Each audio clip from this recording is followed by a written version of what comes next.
My New Year's resolution actually was to have more fun this year. Last year, or the last several years have been, certainly been some, it's great from an achievement standpoint, like in looking back, in retrospect, it's great, but it was so stressful and difficult at the time. 2008 was probably the toughest year that I've had in my whole career, because at SpaceX we'd had, of our small rocket, the one we started off with, we had 3 failures in a row.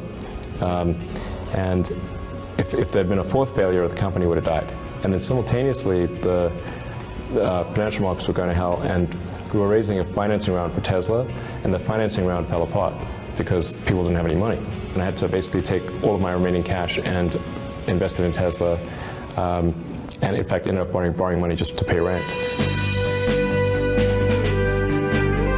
Got all of the sort of SpaceX kind of mental balls in the air, and the Tesla, it's the same with Tesla. So it's, in fact, sometimes it can be a little confusing as to whether like a call or a meeting is for Tesla or SpaceX. In my case, I think these things are important, and I need to do it. And I promise people I do it, but I'm not doing it because this is the most fun way to live. I don't regret it, because the alternative would have been that one of the companies would have probably failed. Sure. So how would you educate your 5 boys?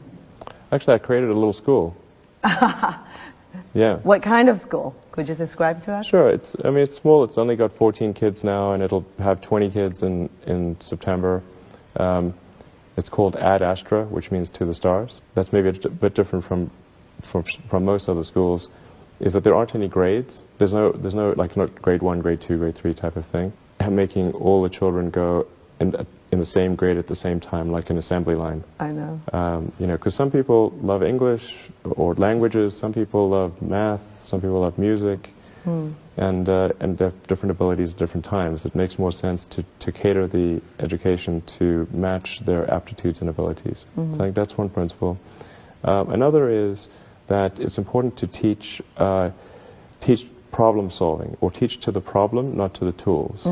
So this would be like, let's say you're trying to teach people about how engines work, or you could start by a more traditional approach would be to say, well, we're going to teach you all about screwdrivers and wrenches, and you're going to have a course on screwdrivers, a course on wrenches, and all these things. And this is a very difficult way to do it. A much better way would be like, here's the engine.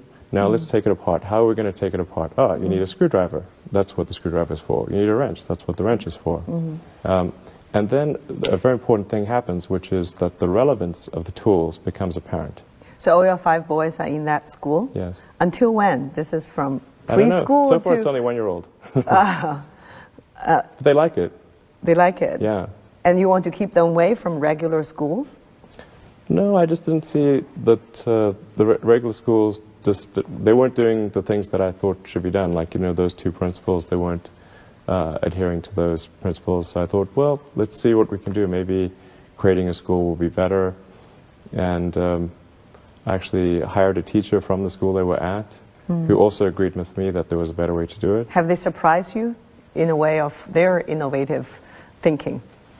Yeah, it seems to be going pretty well. The kids really love going to school. I think that's a good sign. I hated going to school when I was a kid. It was torture. So the fact that they actually think vacations are too long, like they want to go back to school. Wow. Yeah, exactly. That's weird. I know. In fact, I think a lot of things people learn, probably there's no point in learning them, because they never use them in the future. Because a lot of kids just in school kind of puzzled as to why they're there.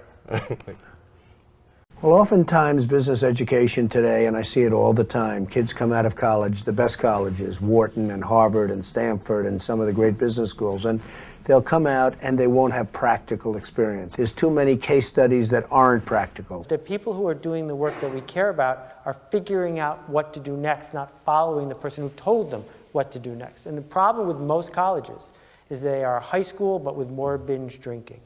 The A students work for the B students. The C students run the businesses, and that these students dedicate the buildings.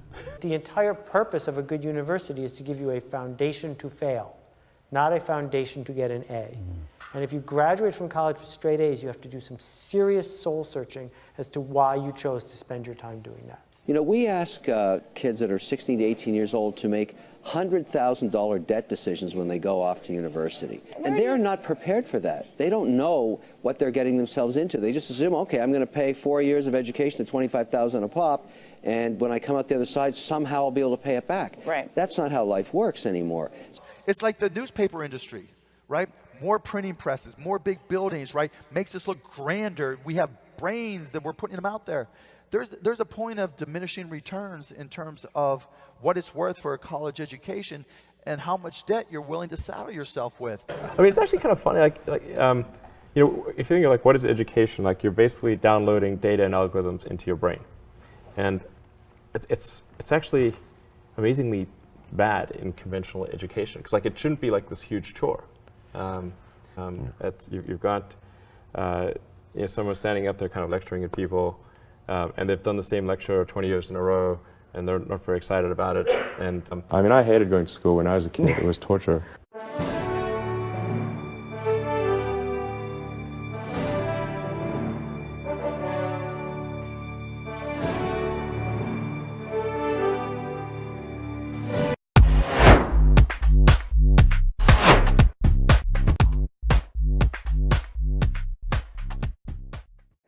All right, last question. 3 pieces of advice to entrepreneurs. What are your 3 pieces? I'm an entrepreneur, so you can share them with me. Okay. How would you advise me? Well,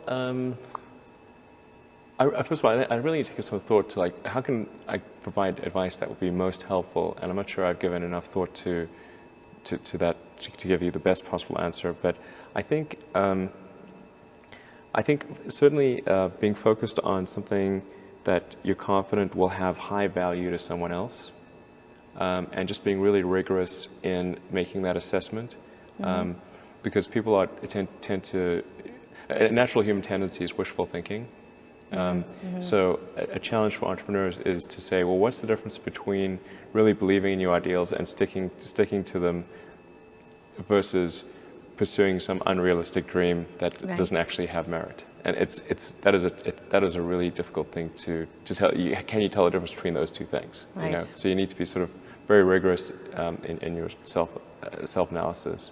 I think certainly extremely tenacious, and then just work like hell. I mean, you just have to put in, 80 to 100-hour weeks every week. Gosh, And that's then a lot of work. all those things improve the odds of success. Okay. I mean, if other people are putting in 40-hour work weeks and you're putting in 100-hour work weeks, then even if you're doing the same thing, you know that in 1 year you will achieve what they achieve. You will achieve in 4 months what it takes them a year to achieve. Okay. I like your work ethic. So, all right. Thanks, Elon. there will be fewer and fewer jobs that a robot cannot do better. Okay. What to do about mass unemployment? This is going to be a massive social challenge. And I think ultimately we will have to have some kind of universal basic income. I don't think we're going to have a choice. Universal basic income. Universal basic income. I think it's going to be necessary. So it means that unemployed people will be paid across the globe. Yeah. Because there is no job, machine, robot is taking over. That's simply and I want to be clear that these are not things that I think that I wish would happen. These are simply things that I think probably will happen. And if my assessment is correct and they probably will happen, then we need to say, what are we going to do about it? And I think some kind of a universal basic income is going to be necessary. Now, the output of goods and services will be extremely high. So with automation, there will come abundance. There will be almost everything will get very cheap.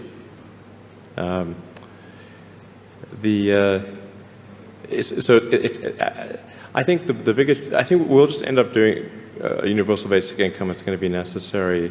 The harder challenge, much harder challenge, is how do people then have meaning?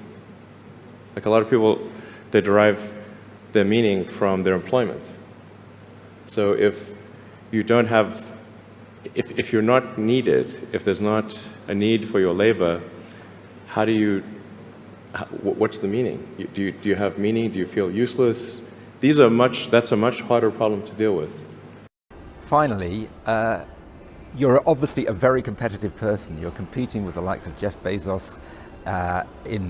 Jeff who? I always think of like Charlie and the Chocolate Factory when I hear the space elevator, you know. But because people sort of manage like an elevator, you press up and you just like, now you're in space. This is like this is extremely complicated.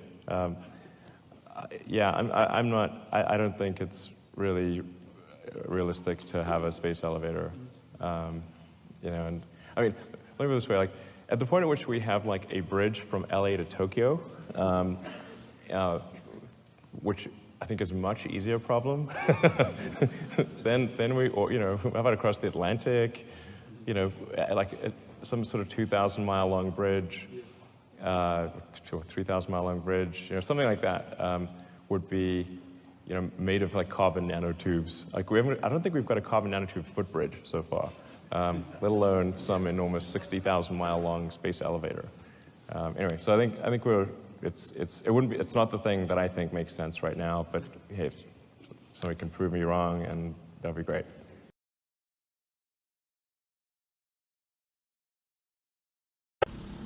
And first of all, I'd say starting a business is not for everyone. You know, so generally, starting a business, I'd say number one is have a high pain threshold. That's it. There's a friend of mine who's got a good saying, which is that starting a company is like eating glass and staring into the abyss. Okay, that's generally what happens, because when you first start a company, there's lots of optimism and things are great, and then so happiness at first is high. Then you encounter all sorts of issues, and happiness will steadily decline, and then you'll go through a whole world of hurt. And then eventually, if you succeed, and in most cases you will not succeed, and Tesla almost didn't succeed, came very close to failure. Then if you succeed, then after a long time you will finally get back to happiness. I think too is you've got to make sure that whatever you're doing is a great product or service. It has to be really great. And I go back to what I was saying earlier, where if you're a new company, I mean, unless it's like some new industry or new market that, if it's an untapped market, or then you have more ability to, the standard is lower for your product or service. But if you're entering anything where there's an existing marketplace against large entrenched competitors, then your product or service needs to be much better than theirs. It can't be a little bit better, because then you put yourself in the shoes of the consumer, and they say, why would you buy it as a consumer? You're always going to buy the trusted brand unless there's a big difference. So a lot of times, you know, entrepreneur will come up with something which is only slightly better. And it can't just be slightly better. It's got to be a lot better. Number three, I'd say, is constantly seek criticism. A well thought out critique of whatever you're doing is as valuable as gold. And you should seek that from everyone you can, but particularly your friends. Usually your friends know what's wrong, but they don't want to tell you because they don't want to hurt you. So lift you up, sort of your... Yeah. So they say, oh, I want to encourage my friend, so I'm not going to tell him what I think is wrong with his product. Yeah. It doesn't mean your friends are right, but very often they are right. And you at least want to listen very carefully to what they say. And to everyone, if you're looking for, basically, you should take the approach that that you're wrong. You know, that